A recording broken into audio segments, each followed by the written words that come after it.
안녕하세요. 경남 남해에서 아들 하나를 키우고 있는 30대 후반의 여자입니다. 제가 오늘 이렇게 사연을 보내게 된 이유는 바로 저희 정신 나간 시모와 신우 때문에 겪은 일들이 하도 기가 막혀서 여러분들에게 소개해주고 싶어 사연을 보내게 되었어요. 딸 같은 며느리? 웃기지도 않네요. 저희 시모는 절 볼 때마다 너는 내 딸이다. 내가 우리 집 큰딸이라며 그렇게 알랑방귀를 뀌더니 결국 팔은 안으로 굽는다는 옛말처럼 제 딸이 시집가려고 할 때 형편이 어려워 도와주지 못하니 절 원수 보듯 하는 시모가 너무 어처구니가 없어 공개적으로 망신이라도 주려고 사연을 씁니다. 저희 시댁은 시어머님께서 혼자 새남매를 키웠어요. 남편과 시누이 둘을 시어머님 혼자 여자의 몸으로 키워냈다는 건 솔직히 대단하다고 생각합니다. 저도 아들이 하나 있지만 남편이 집안일이며 육아를 많이 도와주고 있어도 이렇게나 힘든데 시어머님께서는 얼마나 힘드셨을까요? 평소 남편에게 시어머님께서 얼마나 힘들게 새남매를 키워내는지 이야기를 많이 들어왔던 터라 개인적으로 전 어머님을 존경해왔어요. 때문에 결혼 승낙을 받을 때 저희 부모님께서 반대를 많이 하셨음에도 전 결혼을 끝까지 밀어붙여서 결국 허락을 받아냈죠. 아이고, 우리 아들이랑 만나고 있다는 아가씨가 그쪽이에요? 희선 씨라고 했나? 너무 곱다. 고마워요. 정말 고마워요. 희선 씨가 우리 집 며느리가 되어주기만 한다면 얼마나 좋을까. 안녕하세요, 어머니. 처음 뵙겠습니다. 선재 씨를 통해서 어머님 이야기는 많이 들어서 너무 뵙고 싶었어요.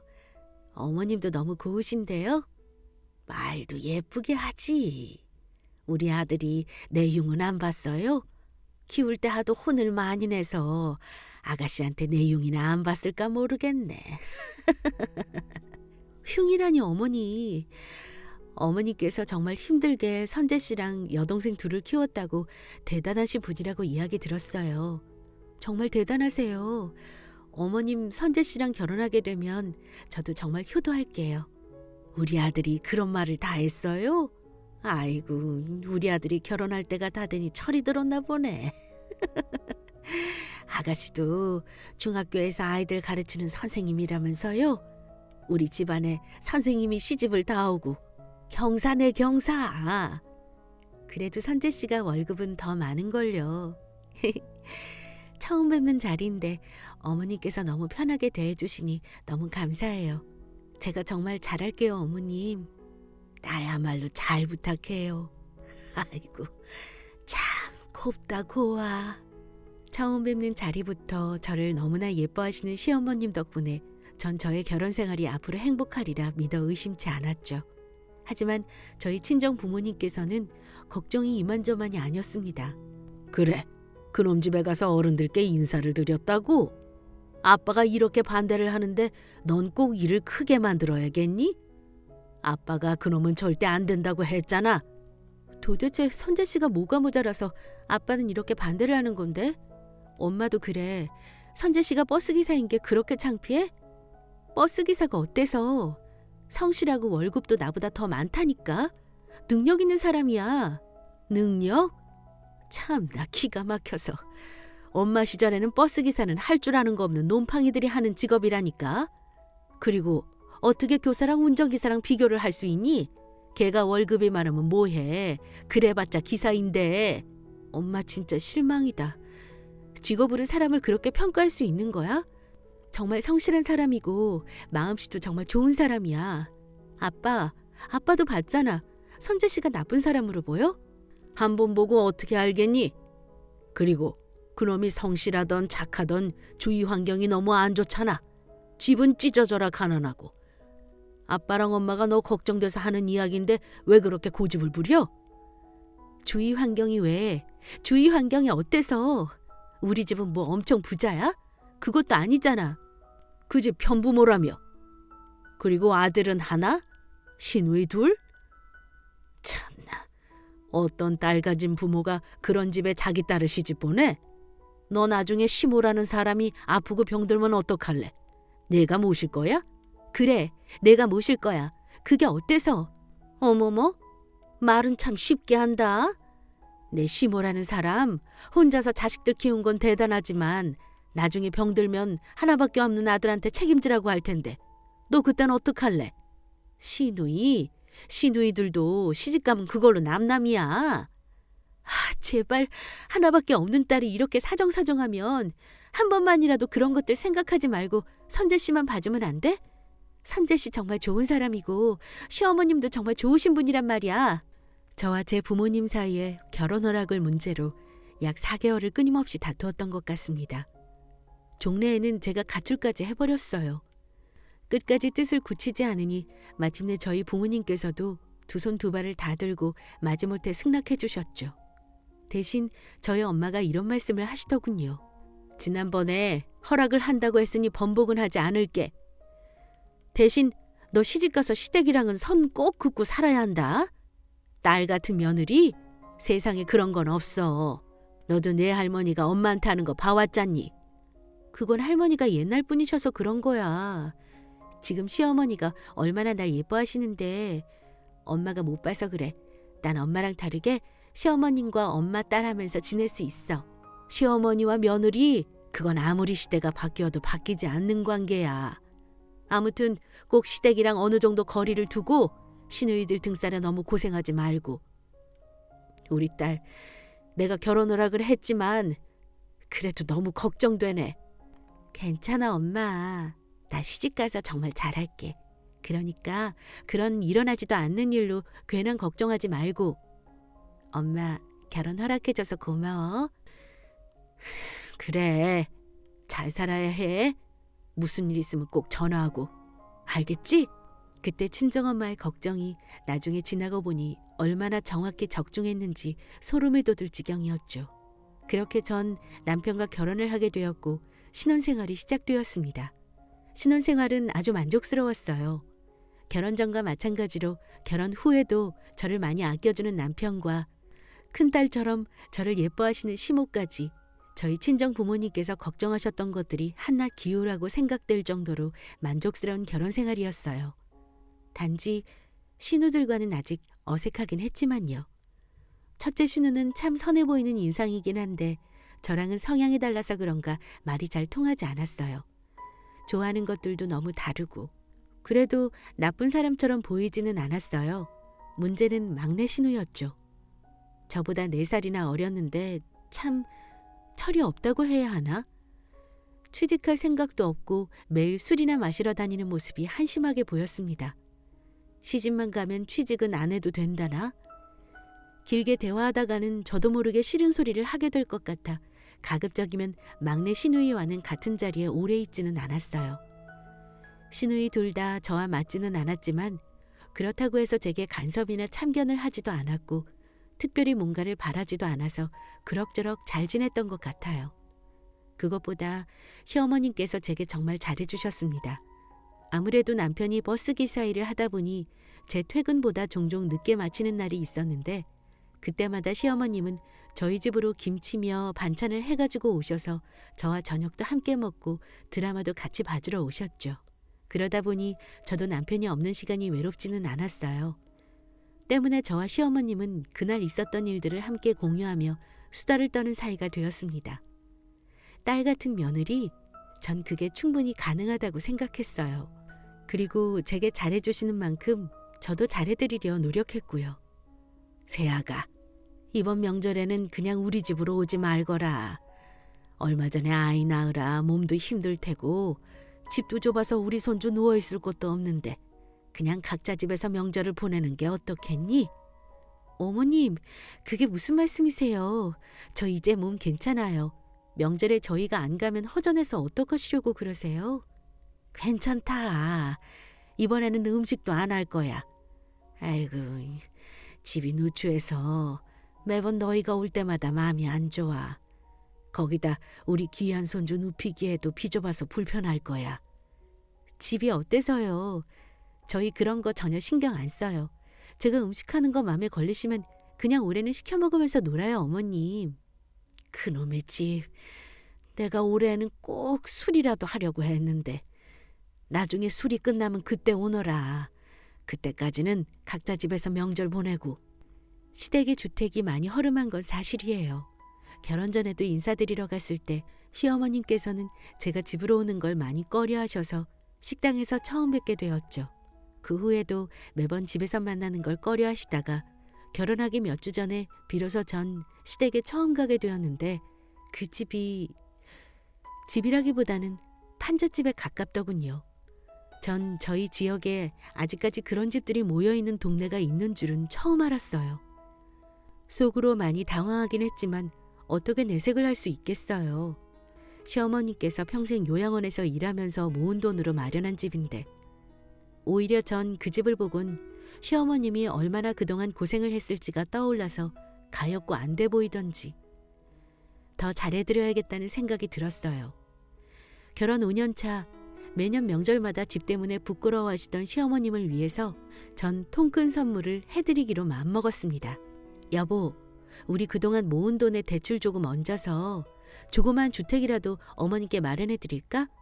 매번 집 때문에 고민하시는 어머님을 보고 있으니 내가 마음이 너무 안 좋아서. 집? 집을 해드리자고? 우리 그만한 여유가 있어? 당신 마음은 너무 고마운데 그렇게까지 안 해드려도 돼. 동생들도 이제 곧 취직하게 되면 금방 어머니도 좋은 곳으로 이사할 수 있을 거야. 신우들이 언제 취직할 줄 알고. 그리고 시집이라도 가버리면 어머님 혼자 남게 되잖아. 어머니 혼자 지금 계시는 집에 남겨지게 되는 건 내가 마음 아파서 못 보겠어. 내가 참 부끄러워지네.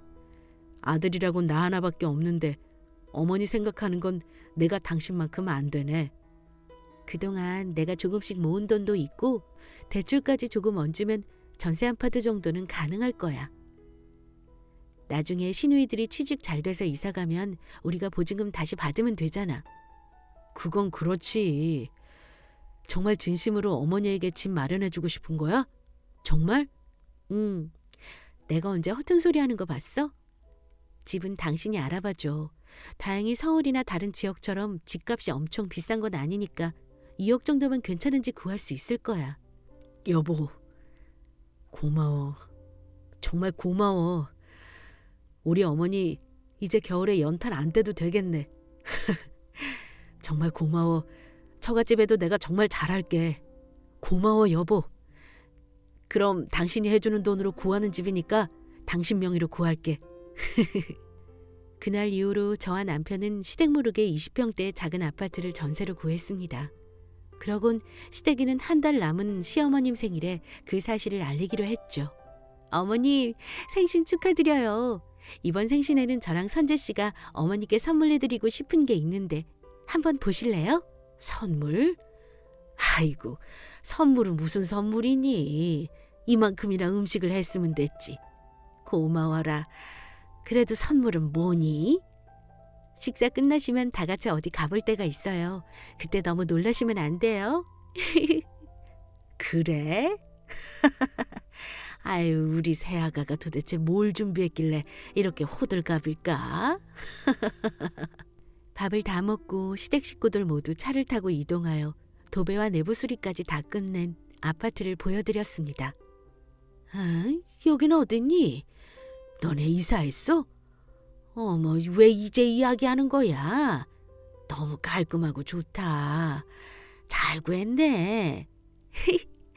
여기 저희 집 아니에요. 여긴 어머님 집이에요. 응? 뭐라고 했니? 내 집이라고 했니? 내 집? 네, 어머님. 그리고 아가씨들 집이기도 하고요. 그동안 낡은 집에서 오래 고생하셨잖아요. 여기서 어머님과 아가씨들 모두 깨끗한 집에서 다시 새 출발했으면 하는 바람으로 마련했어요. 새아가 너무 고맙구나. 정말이지 믿기지가 않네. 난 평생 이래도 이런 곳에서 못 살 줄 알았는데. 우리 새아가가 복덩이구나, 복덩이. 정말 고맙구나. 더 이상 말씀을 잇지 못하시고 시어머님께서는 울음을 터뜨리셨어요.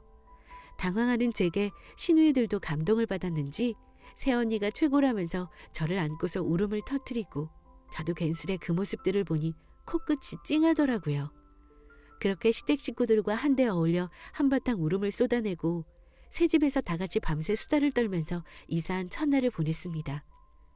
그날 이후부터 전 시댁에서 그냥 며느리가 아니었어요. 이전에도 시어머님께서는 저를 큰딸처럼 여겨주셨지만 집을 얻어들인 후부터는 공주님처럼 대해주셨고 신우들도 제게 먼저 연락이 오고 같이 쇼핑도 다니자고 말을 걸어올 정도로 친근하게 대해주었어요. 매달 대출금 갚아나기가 힘들 때도 있었지만 시댁 식구들이 모두 행복해하고 무엇보다 시댁에서 인정받는 며느리가 되었다는 사실이 너무 좋아서 집을 얻기 위해 들였던 돈 따위는 전혀 아깝지 않았습니다. 그렇게 행복한 시간이 3년이나 지났을까요? 제가 시댁에 들인 정성이 무색하게 시댁과 등을 돌리게 된 어처구니 없는 사고가 발생하고 말았습니다. 새아가, 오늘 저녁에 잠깐 집에 좀 들를 수 있겠니? 선재도 함께 건너오너라. 할 말이 있어서 그래. 오늘 선재 씨 늦게 마치는 날이라 많이 늦을 것 같은데 괜찮으세요? 그래, 기다리고 있을 테니까 꼭 오너라. 무슨 일 때문에 이 늦은 시간에 저희를 찾는지 남편과 함께 이런저런 추측을 하면서 시댁으로 향했죠. 거실에는 막내 신우와 시어머님이 자리에 앉아 무언가 심각하게 이야기를 하고 있는 모습이 보였습니다. 어서 오너라. 올 때 많이 피곤하지는 않았니? 어서 앉거라. 차로 10분밖에 안 걸리는데요, 뭘. 어머님 식사는 하셨어요? 지금 밥이 중요한 게 아니야. 잠깐 앉아서 이야기 좀 들어보거라. 우리 막내가 이번에 시집을 가거든. 네? 막내 아가씨가요? 어머, 아가씨 축하해요. 왜 저한테 이야기도 안 했어요? 까맣게 모르고 있었네. 어떤 남자예요? 어머님에게도 보여드렸어요?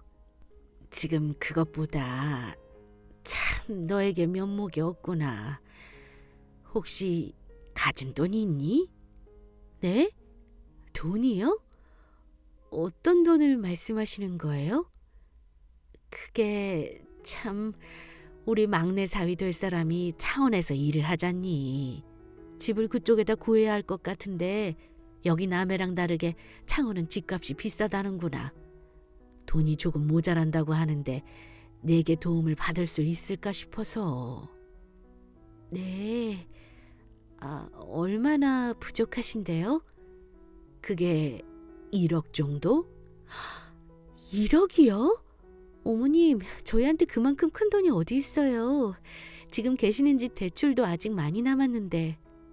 그러지 말고 어떻게 안 되겠니? 그 돈 없으면 우리 막내 시집도 못 갈 수 있어. 내가 1억 해주기만 한다면 내가 어떻게 해서든 그 돈 내가 갚아주마. 어머니께서 그 돈을 어떻게 갚아요? 아무리 생각해봐도 힘들 것 같아요. 대신에 아가씨 시집갈 때 혼수는 제가 도와드릴게요. 아니, 넌 애가 말귀를 못 알아먹니? 그 돈 없으면 막내가 시집을 못 간다니까. 혼수는 무슨 혼수니?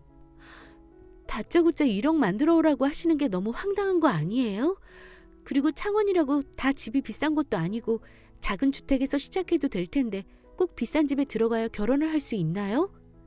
저는 제 나름대로 시댁에 도움을 많이 줬다고 생각했는데 제가 당연히 그 돈을 준비해야 한다는 듯한 태도로 말하는 시모가 이해가 되지 않아서 이야기를 했어요. 그런데 거기서 들고 일어난 건 가진 것도 없이 결혼을 한다고 하는 막내 신우였죠. 어머, 새언니, 지금 무슨 말씀하시는 거예요? 저더러 신혼을 원룸에서 시작하라는 말이세요? 웃겨 정말. 나랑 엄마랑 옛날 허름한 집에 살 적에 새언니랑 오빠는 좋은 아파트에서 신혼생활 시작했잖아요. 왜 저는 안 돼요? 그거야, 저희는 능력이 되니까 구한 거죠. 아가씨는 지금 수입도 없으면서 비싼 집만 고집하는 이유가 뭔데요? 형편에 맞는 집에 들어가는 게 상식 아니에요? 나도 오빠처럼 좋은 아파트에서 신혼생활 시작하고 싶다고요. 전 돈도 없으니까 거지 같은 원룸에서 시작하라는 건 무슨 못된 심보예요? 이 집도 새언니랑 오빠가 해준 거잖아요. 저도 가족인데 그깟 1억도 못 해주시겠다는 거예요? 그거야, 어머니께서 너무 고생하셨으니까 이제라도 편하게 사시라고 구해드린 거죠.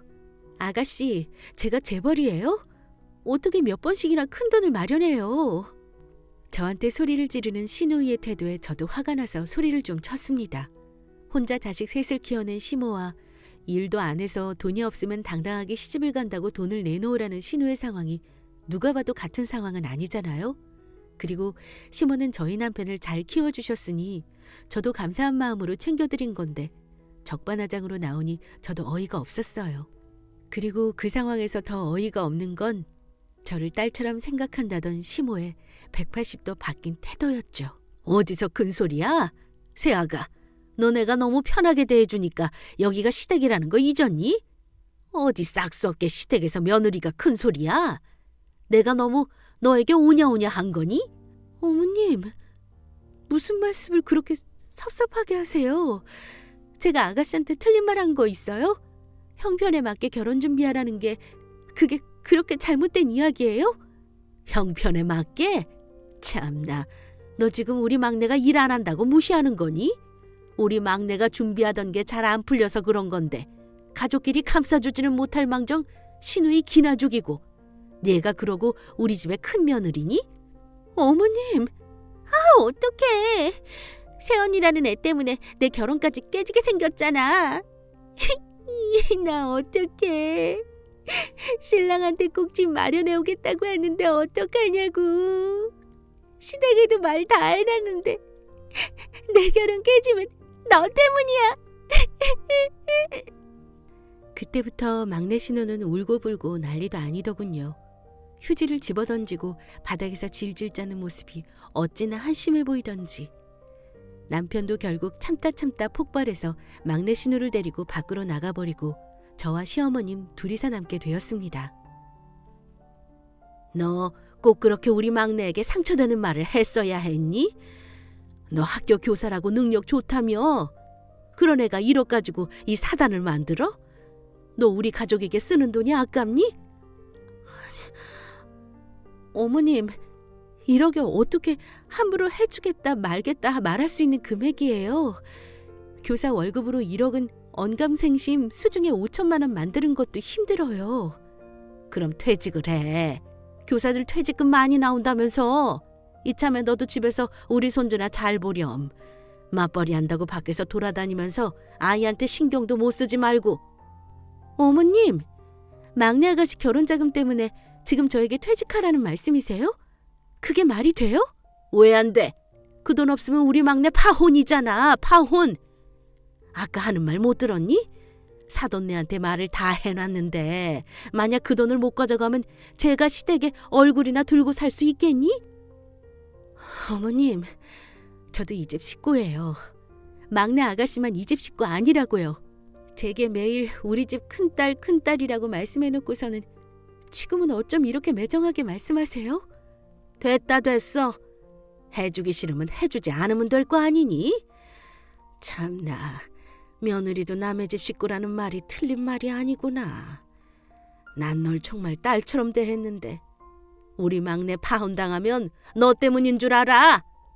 그 일이 있고부터 시어머님과 신우들이 절 대하는 태도가 마치 역적이라도 되는 듯이 바뀌어버렸습니다.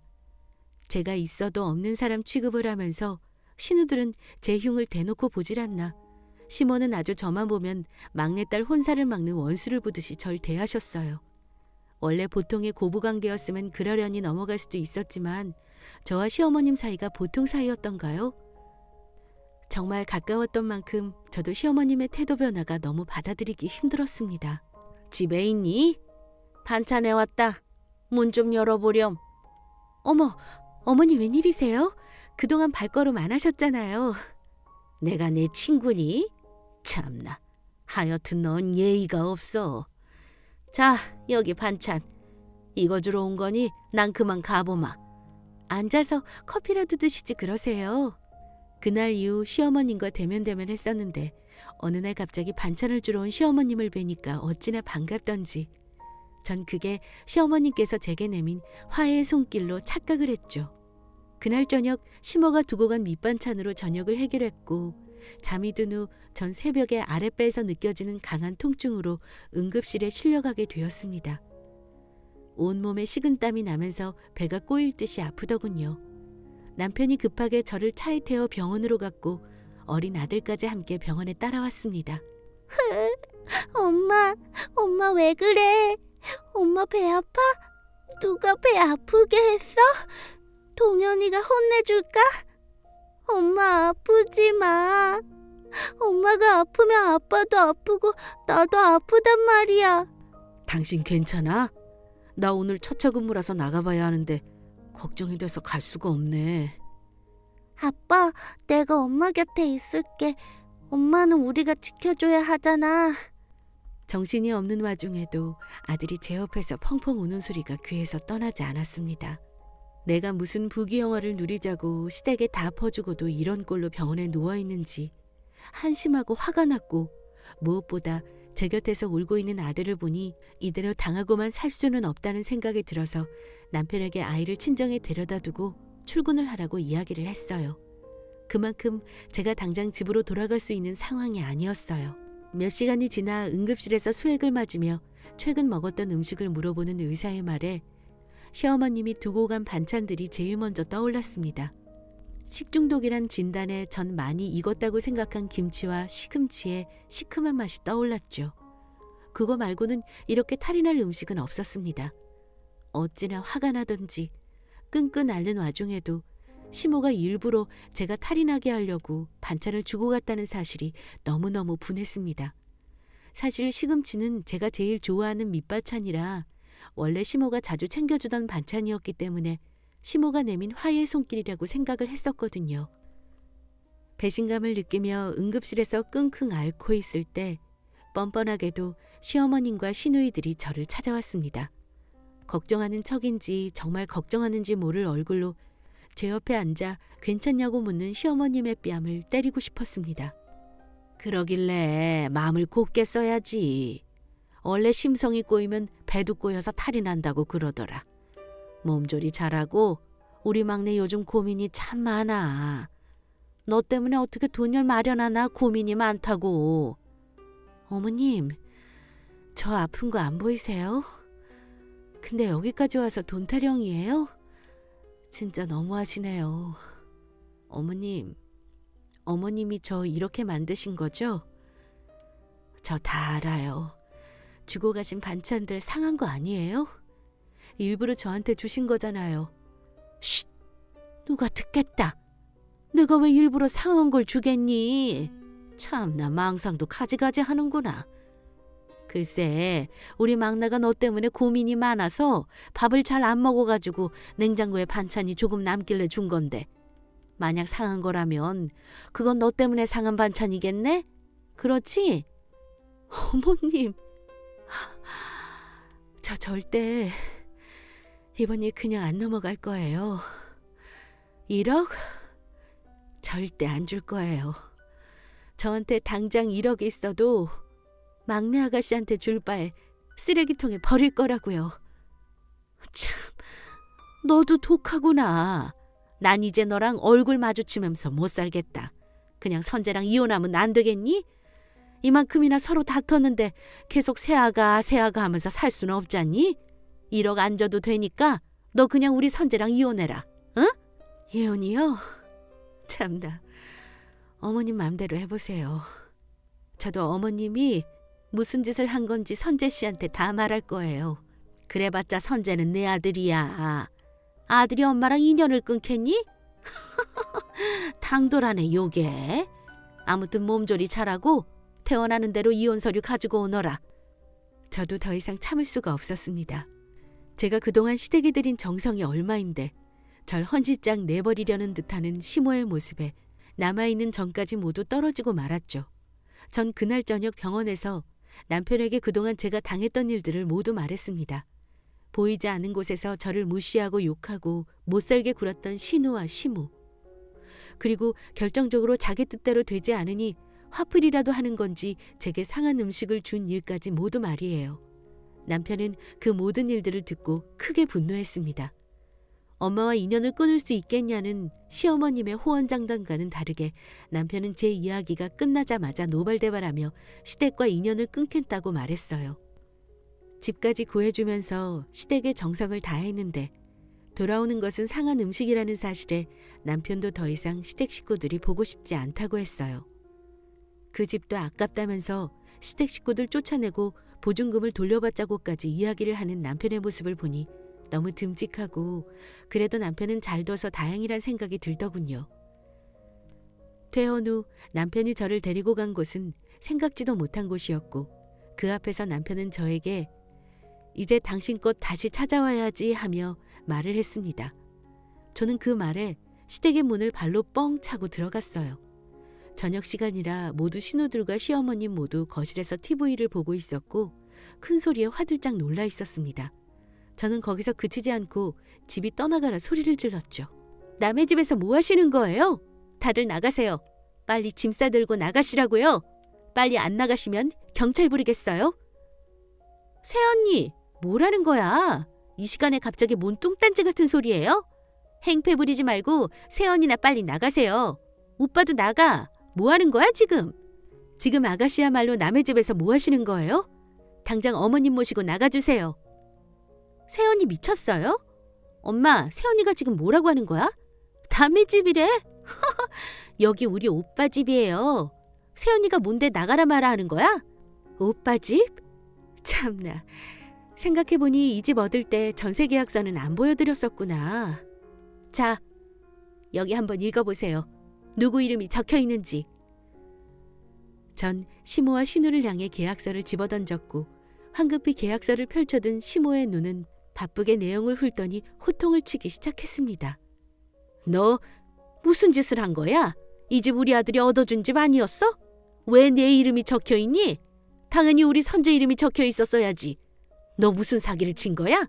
어머니, 이 집 희선이 이름으로 한 거예요. 이 집 얻을 때 희선이가 마련한 돈으로 구한 거라고요. 뭐라고? 누구 돈으로 마련했던 당연히 네 이름으로 구했어야지. 뭘 믿고 제 이름으로 계약을 한 거야? 그게 뭐가 중요해요. 희선이가 얼마나 우리 집에 잘했는지 어머니도 잘 아시잖아요. 그런데 왜 그러셨어요? 왜 이 사람을 괴롭혔냐고요? 내가 처갓집에도 그렇고 내 아들 동현이한테도 그렇고 부끄러워서 살 수가 없어요. 희선이한테 그렇게 받아가 놓고 미안하지도 않아요? 아니 도대체 내가 괴롭히긴 뭘 괴롭혔다고 엄마를 쥐잡듯이 잡는 거니? 제가 무슨 헛소리를 해서 널 화나게 만든 거야? 너 우리 가족을 풍비박살나게 하려고 시집 온 거니? 이제 속이 시원해? 이 집마저 다시 뺐으면 내 속이 시원하냐고? 네, 그래야 제 속이 좀 시원할 것 같아요. 어머님, 그냥 조용히 나가세요. 경찰 부를까요? 보기 흉하게 끌려나가실래요? 저 이제 어머님 안 뵐 거예요. 그리고 아가씨들도 이제부터 안 도와줄 테니 알아서들 먹고 사세요. 야, 너! 아마도 이 집을 마련할 때 시댁 식구들은 당연히 남편 이름으로 집을 구한 거라고 생각했나 봐요. 그래서 제게 그렇게 당당했던 건지. 결국 시모는 제 명의로 집이 되어 있다는 사실을 받아들이지 못하고 난동을 피우다가 옆집에서 신고를 하는 바람에 집에서 쫓겨나다시피 신호들과 함께 길바닥으로 나갔습니다. 그리곤 밤새 전화와 문자를 보내면서 어찌나 욕을 하던지 시댁 식구들이 화를 내면 낼수록 오히려 전 통쾌하더라고요.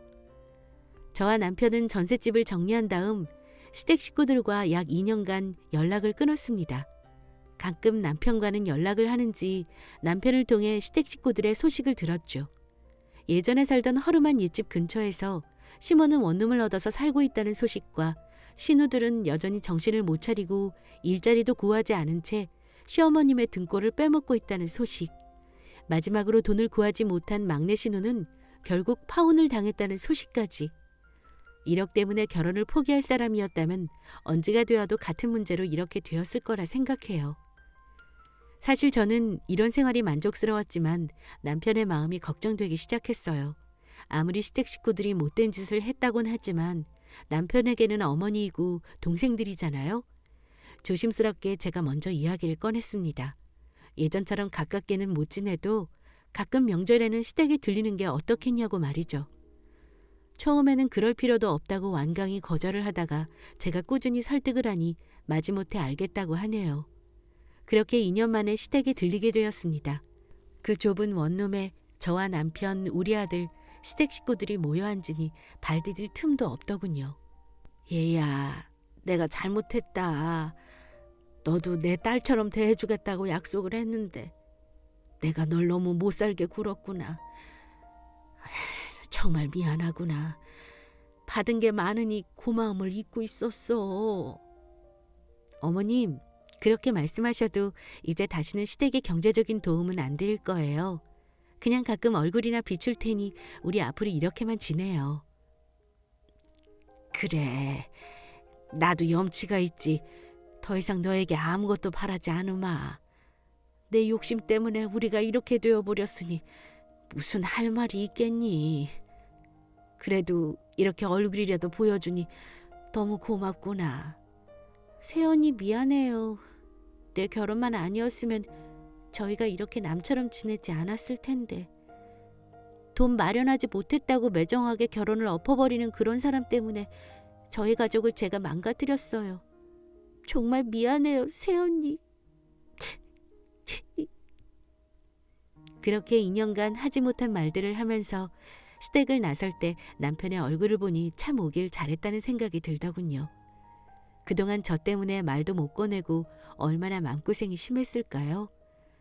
더 이상 예전처럼 시댁과 가깝게는 지내지는 않을 것이지만 남편의 걱정이 덜어질 수만 있다면 명절에 얼굴만 비추고 사는 것도 나쁘지 않을 것 같아요. 마지막으로 여러분들도 시댁과는 어느 정도 선을 긋고 사셨으면 해요.